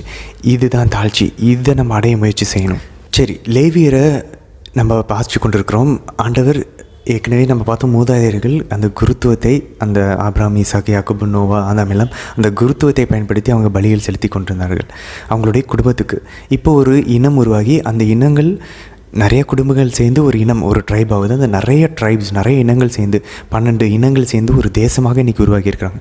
இப்போ இந்த இனங்களில், இந்த தேசத்தில் இருக்கக்கூடிய எல்லா குடும்பங்களும் சரியான பலி செலுத்தணும் அப்படின்றதுக்காக அவர்கள் எல்லாருமே ஒருத்தரும் ஆபிரகாம், ஈசாக்கை போல் அவங்க சரியான பலி செலுத்தணுன்றதுக்காக அதற்கான வழிமுறைகளையும் சட்டத்திட்டங்களையும் இந்த லேவியரில் நம்ம பார்த்து கொண்டிருக்கோம். இந்த இடத்துல முதல்ல நம்ம பார்த்தோம்னா, மோசேவுக்கு ஆண்டவர் இந்த சந்திப்பு கூடாரத்தை கட்ட சொல்லுவார். ஆங்கிலத்தில் அதை டேபர்நாக்கிள் அல்லது மீட்டிங், டென்ட் ஆஃப் மீட்டிங் அப்படின்னு சொல்லுவாங்க. அதுக்குள்ளே தான் உடன்படிக்கை பேழை இருந்துச்சு, ஆர்க் ஆஃப் த கவனன்ட்.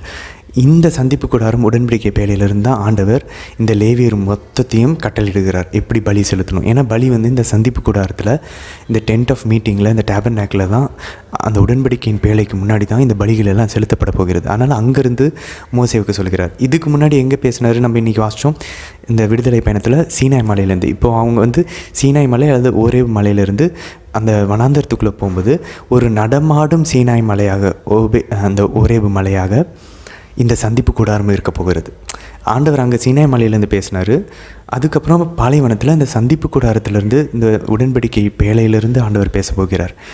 இது ரெண்டுமே முன்னாடி ஆண்டவர் ஏதேன் தோட்டத்தில் பேசினதற்கு ஒரு ஒரு ஒரு அதை இழந்துட்டாங்க இல்லையா, அதனுடைய ஒரு சக்ஸஸராக இது அமைய போகிறது. அப்போது பின்னாடி இது சாலமன் கோவிலுக்கு இந்த சந்திப்பு கூடாரம் ஒரு முன்னடையாளமாக இருக்கும். சாலமனோட கோயில் பின்னாடி அது நம்மளுடைய திருச்சபைக்கு நம்ம செலுத்த போகிற அந்த ஒரே திருப்பலி, ஆண்டவர் இயேசு கொடுத்த அந்த கல்வாரி பலிக்கு ஒரு முன்னடையாளமாக இது எல்லாமே அமைய போகிறது. அப்போது இந்த லேவியரில் நம்ம பார்த்தோம் அப்படின்னாக்க, இந்த இஸ்ரேல் மக்கள் எல்லாமே தேர்ந்தெடுக்கப்பட்டவர்கள் தான், எல்லாமே குருக்கள், அரசர்கள், எல்லாருமே இறைவாக்கினர்கள் தான், நமக்கு தெரியும். அதிலிருந்து ஒரு சிலவர்களை தேர்ந்தெடுத்து அரசர்களாகவும் இறைவாக்கினர்களாகவும் குருக்களாகவும் பணி செய்ய அழைக்கிறார். யூதா குலத்திலிருந்து, லேவிய குலத்திலிருந்து. இப்படி நம்ம பார்க்கும்போது அதை நம்ம ஏற்கனவே பார்த்தா அந்த 3 கட்டத்தில் 3 பிரிவுகளில் குருத்துவமும் அந்த அரசனுடைய அந்த பதவியும் இறைவாக்கினர்கின்ற அந்த அழைப்பும் இருக்கிறத நம்ம பார்க்குறோம்.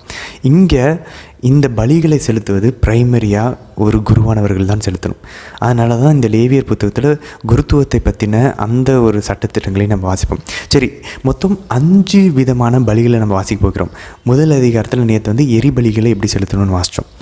இன்றைக்கி 2வது அதிகாரத்தில் தானிய படையல்கள், தானிய பலிகள் எப்படி சொல்லணும், கிரெயின் ஆஃபரிங் எப்படி பண்ணணும்னு பார்த்தோம். 3வது பீஸ் ஆஃபரிங் அல்லது வெல்பீயிங் ஆஃபரிங், நல்லுறவு அல்லது அமைதி பலி எப்படி செலுத்தணும். இந்த இடத்துல பலின்னு சொல்லி சாக்ரிஃபைஸ்ன்ற வார்த்தையை பயன்படுத்தினாலும் ஒரிஜினல் எபிரேய மொழியில் பார்த்தோன்னா அது அன்பளிப்பு, கிஃப்ட்டுன்னு சொல்லலாம், அல்லது ஆஃபரிங், ஒப்பு கொடுத்துதல் அப்படின்னு சொல்லி நம்ம சொல்லலாம். அதுக்கான அர்த்தம். இந்த 5 பலிகளை 2 விதமாக பிரிக்கிறாங்க. முதல் 3, இந்த எரிபலி, தானிய பலி, நல்லுறவு பலி, இது 3மே கடவுளோடு இருக்கக்கூடிய உறவை வெளிப்படுத்தும் விதமாக, அவர் கூட இருக்கக்கூடிய அந்த கம்யூனியனை எக்ஸ்ப்ரெஸ் பண்ணும் விதமான ஒரு பலியாக இருக்கிறது. அடுத்த கடைசி 2 என்ன அப்படின்னாக்க, அவருடைய உறவை திரும்பி ரெஸ்டோர் பண்ணுறது, அந்த ஒப்புரவு செய்வதில், அதுக்கான ஒரு அடையாளமான பலியாக தான் அடுத்த 4வது 5வது பலிகள் அமைய போகிறது. அதை நம்ம நாளைக்கு வாசிப்போம். அப்போது 2 விதமான பலிகள் செலுத்துகிறோம். நமக்கு இதெல்லாம் புரியுதுங்களா? இது எல்லாமே, இந்த 5 விதமான பலிகளும் இந்த நம்மளுடைய உறவை வெளிப்படுத்தக்கூடியது, expressing our communion to God. இந்த பலிகளும் 3 பலிகளும் அவருடைய உறவை திரும்பவும் ஒப்புரவாக்குதல், அதை ரெஸ்டோர் பண்ணக்கூடிய இந்த பலிகள், இந்த 5 பலிகளையுமே ஒரே பலியாக கடவுள் காமிச்சிட்டார். ஆண்டவர் தந்தையாம் இறைவனோடு இருக்கக்கூடிய உறவையும் அதை வெளிப்படுத்தும் விதமாகவும், அதை ஒப்புரவு திரும்பவும் அதை வந்து ஒன்று சேர்க்கும் விதமாகவும், ஒருவேளை நம்ம பாவம் செஞ்சு விழுந்துட்டோன்னா பாவம் போக்கும் பலியாக அந்த பலிகளை எல்லாத்தையுமே ஒன்றா சேர்த்து அந்த நற்கருணையில் ஆண்டவர் கொடுத்துட்டார்.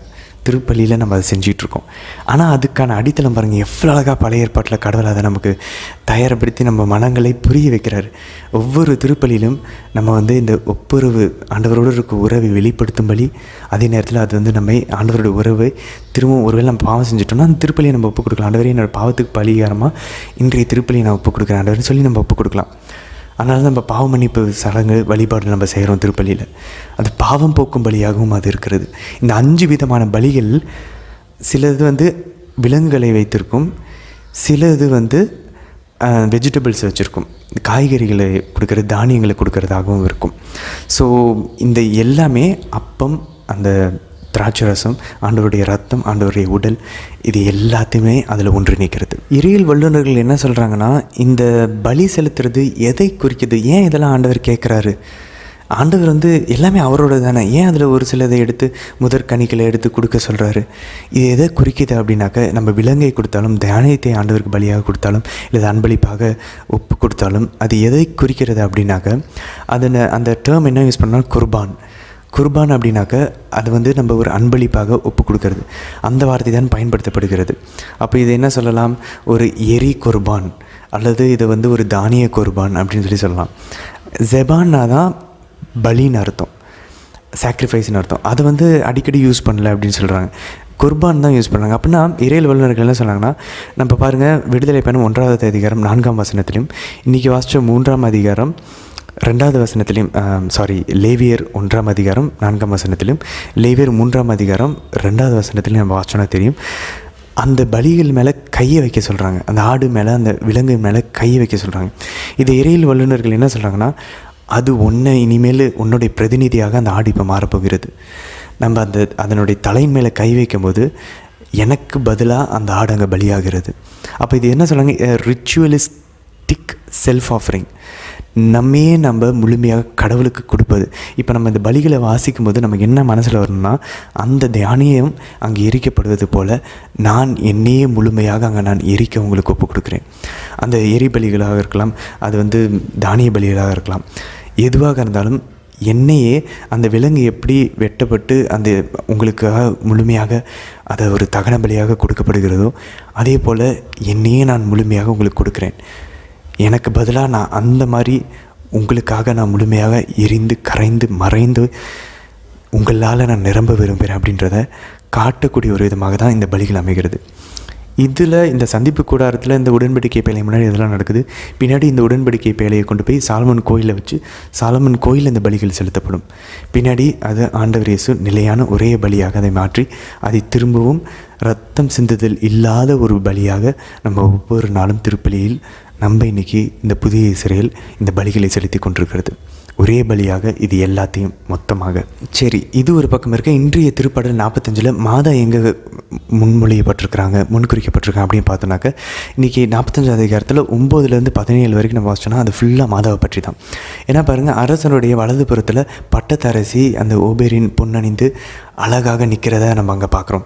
இது வந்து எதை குறிக்கும் அப்படின்னாக்க, அரசருடைய வலது புறத்தில் அரசருடைய மனைவி நிற்க மாட்டாங்க. நம்ம பின்னாடி வாசிப்போம், 1 அரசர்கள் 2 அரசர்கள்லாம் அரசனுடைய அம்மா தான் நிற்பாங்க. அவங்களுடைய பெயர் குயின் மதர், அரச அன்னைன்னு நம்ம வாசிப்போம்.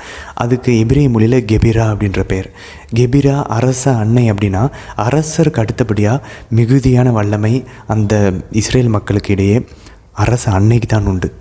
ஆண்டவர் இயேசுக்கு அடுத்து அது மாதாவுக்கு தான் உண்டு. ஏன் ஆண்டவர் இயேசு சொல்கிறோம்? ஏன்னா யூதா குலத்துலேருந்து தான் நம்ம பார்த்தோம், யாக்கோபு வந்து ஆசீர்வாதம் கொடுத்தார் யூதா குலத்துக்கு.